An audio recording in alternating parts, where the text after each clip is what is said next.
Fala galera, seja bem-vindo a mais um vídeo do nosso canal e seguimos aqui com a nossa formação gratuita Estoicismo e no vídeo de hoje eu vou te explicar as 3 áreas da nossa experiência pessoal e como o Estoicismo pode te ajudar a viver melhor.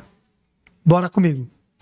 Esse é mais um vídeo da nossa série Princípios do Estoicismo, que é uma série dentro da nossa formação gratuita de estoicismo. E no tema de hoje, a gente vai abordar as 3 principais áreas da nossa experiência na vida. Beleza? Vamos lá. Primeiro, o estoicismo, ele traz uma base para a gente entender como que a gente se relaciona com a vida, como a gente não deve se relacionar com a vida e como a gente deve se relacionar com a vida. E tudo isso buscando 2 palavrinhas, areté e eudaimonia. Areté é excelência como ser humano. Então, eu busco diariamente me tornar um ser humano excelente, completo, pleno. E eudaimonia significa aflorar o divino dentro de você. Então, todos os dias, além de buscar excelência, eu busco aflorar o que tem de melhor em mim para o mundo. Beleza? E como é que eu faço isso? Construindo virtudes, sabedoria, justiça, coragem e temperança. E combatendo vícios que são opostos às virtudes. Ignorância, injustiça, medo e descontrole. E um dos aspectos importantes para eu construir a temperança ou autocontrole, que é uma coisa precária nos dias de hoje, é eu entender como o processo do descontrole emocional acontece. Beleza? Então, segundo a terapia cognitiva comportamental de Aaron Becker, eu fiz uma formação nisso também, e foi aí que eu decidi me aprofundar no estoicismo, que uma base importante do TCC, apoiada na filosofia estoica, é que a gente tem uma estrutura dentro da nossa cabeça, que é pensamento automático, sentimento e comportamento. Então imagina que eu derrubei essa garrafa de água no chão. Pum! Primeira coisa que acontece, vem um pensamento automático. O que pode ser? Olha aí como eu sou destabanado. Derrubei de novo uma garrafa e molhou tudo. Aí esse pensamento automático, que é a primeira coisa que eu penso quando acontece alguma coisa, que está relacionado diretamente às suas crenças, vai gerar uma emoção. Então, como eu derrubo a água e acho que eu sou estabanado e molhou tudo, eu posso me sentir triste. Ou eu posso me sentir envergonhado por ter feito isso. E ao me sentir assim, eu me comporto como uma pessoa triste e envergonhada. Essa é a estrutura que está na nossa cabeça. Vou te dar um outro exemplo. Eu trabalho com aplicação de estoicismo para o alto rendimento esportivo com alguns atletas, né? Esse é um dos trabalhos que eu faço. E aí tinha uma atleta que estava prestes a fazer uma competição muito grande e ela estava muito nervosa. Aí eu falei para ela, fecha o olho e visualiza você entrando no ginásio com mais de 50 mil pessoas. Qual a primeira coisa que passa na sua cabeça? Aí ela me disse assim, se eu errar, todo mundo vai me julgar. Eu quero perguntar para você, você acredita que todas as 50 mil pessoas vão julgá-la se ela cair? É óbvio que não, né? Então, geralmente, um pensamento automático disfuncional, ele está desconectado da realidade. E faz você sentir e se comportar como se aquilo fosse verdade, mesmo não sendo. Entendeu? Então, pensamento automático vai gerar um sentimento, você vai sentir aquilo, e aquilo que você está sentindo é real, mesmo aquela situação não sendo real. E aí você vai se comportar desse jeito. Beleza? Muito sabiamente, os mestres do estoicismo, entendendo e sabendo disso, eles falavam assim, ó, olha só, um dos passos mais importantes para você construir a temperança, que é o autocontrole, é a análise das impressões. O que é uma impressão? Lembra lá da impressão digital, quando você colocava no RG? Eu nem sei se faz mais isso, tá? Mas quando eu coloco o meu polegar na tinta e coloco no papel, o que ficou no papel? A impressão do meu dedo. Isso aqui é o meu dedo? Não é o meu dedo. Isso aqui é uma ilusão, uma imagem, uma fantasia do meu dedão. Da mesmo modo que as situações não são completamente aquilo que eu estou vendo. Eu estou vendo um aspecto parcial, uma impressão de algo. E essa impressão, ela pode ser equivocada. Beleza? Vocês estão acompanhando?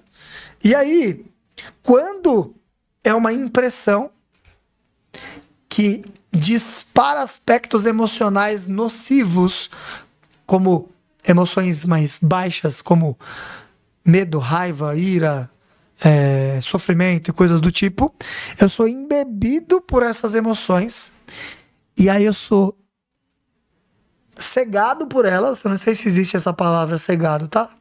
Mas é isso aí. E aí eu vou agir como se aquilo tivesse acontecendo mesmo quando não está acontecendo.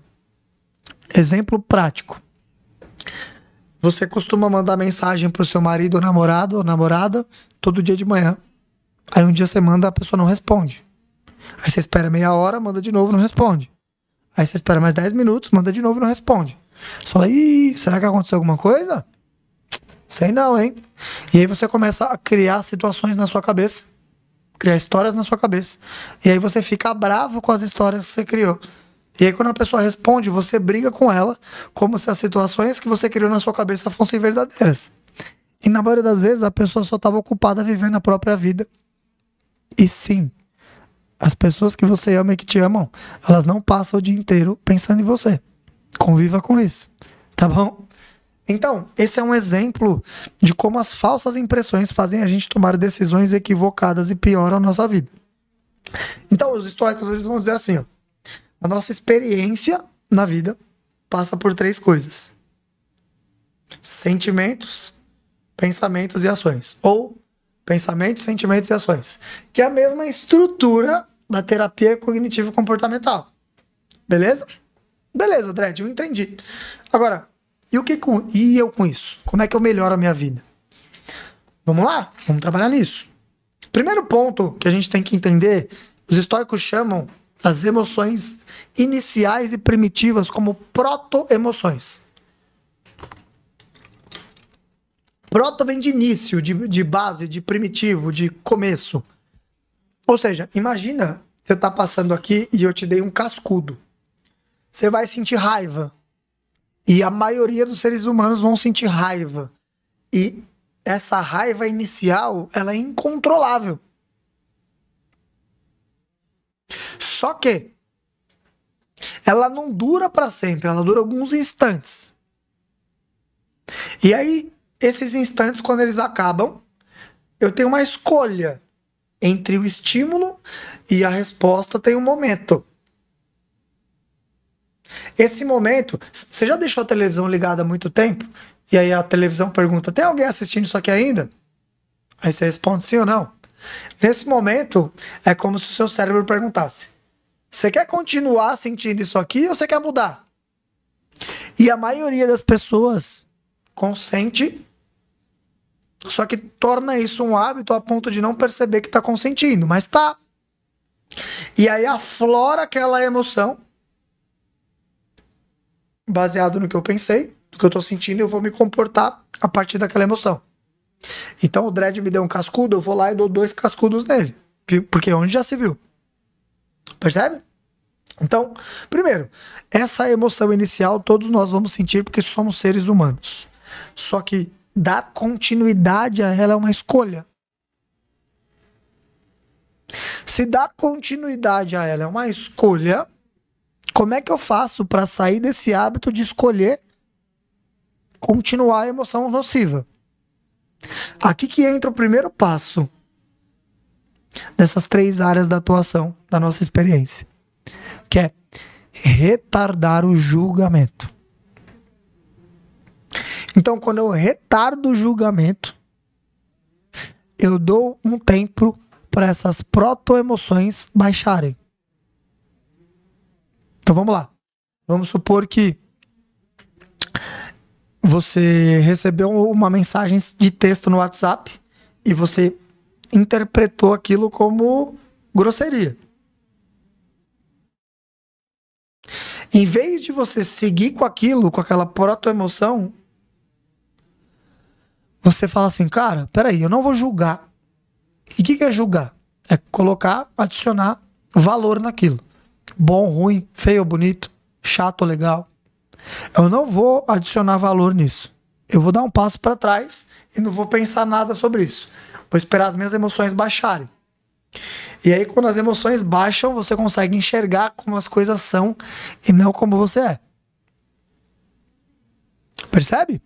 Então, primeiro passo para eu não dizer sim para falsas impressões é eu retardar o julgamento. Quando eu retardo o julgamento, eu tenho a capacidade de deixar as proto-emoções sentarem e eu consigo enxergar as coisas sem o envolvimento emocional. Beleza? Então, eu consigo lidar melhor com esse pensamento automático.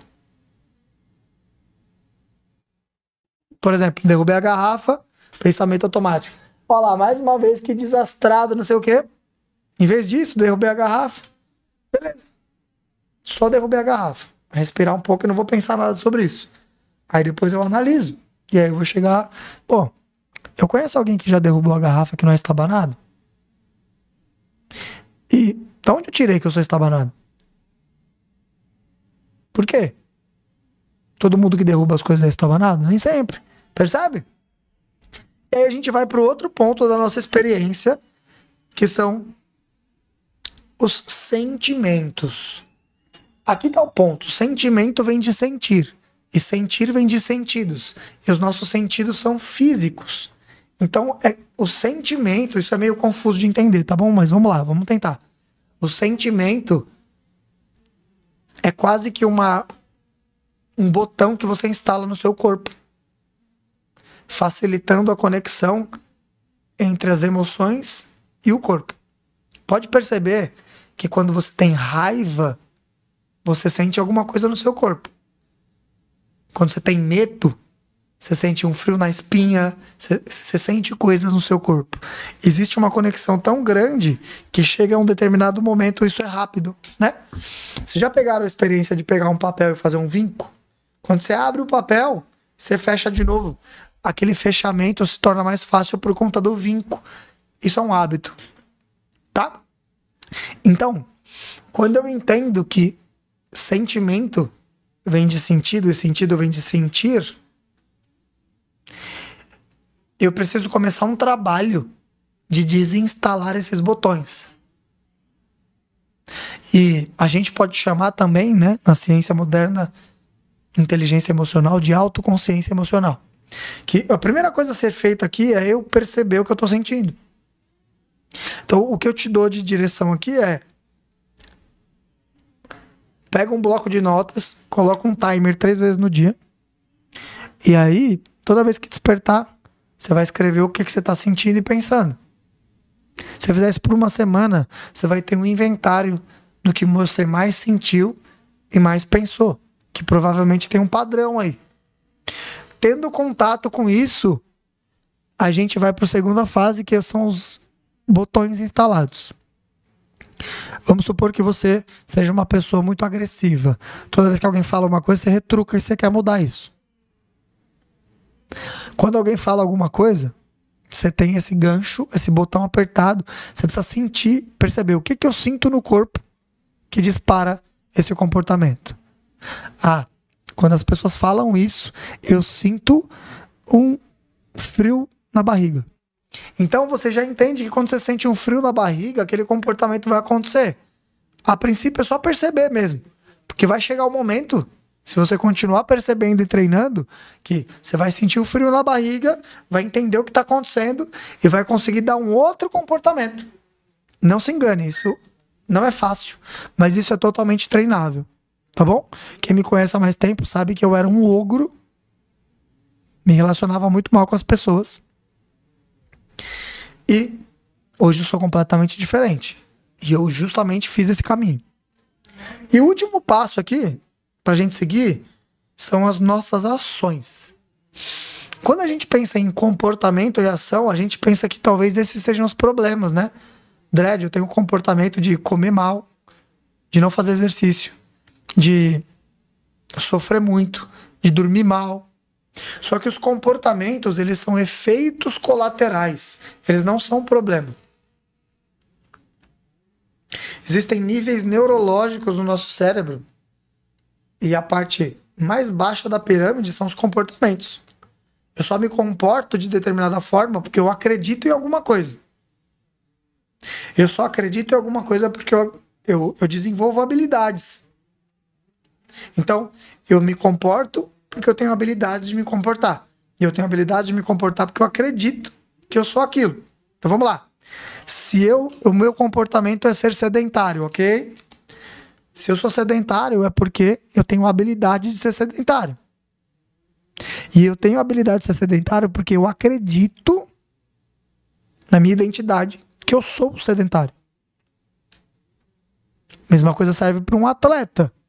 Uma pessoa que tem um comportamento de esportista, ela desenvolveu habilidades para ser esportista, porque ela acredita na identidade dela que ela é o esportista. Então, o comportamento nunca é o problema. Seja na gestão de uma equipe, seja nos seus comportamentos, no seu estilo de vida, o comportamento não é o problema. O comportamento é o efeito colateral do problema. O problema está níveis acima. Está literalmente no que eu acredito ser. Com a minha experiência de 15 anos, uma pessoa nunca deixa de ser sedentária enquanto ela se vê como sedentária. Se ela só mudar pecinhas, se ela só mudar superficialmente, isso não é sustentável. Ela precisa deixar de ser quem ela acha que é e se tornar uma nova versão dela mesma. E aí a mudança acontece. Faz sentido? Então, encerramos aqui as 3 áreas da nossa experiência: pensar, sentir e comportar. Eu quero saber a sua opinião, o que você achou desse episódio. Deixa aqui nos comentários.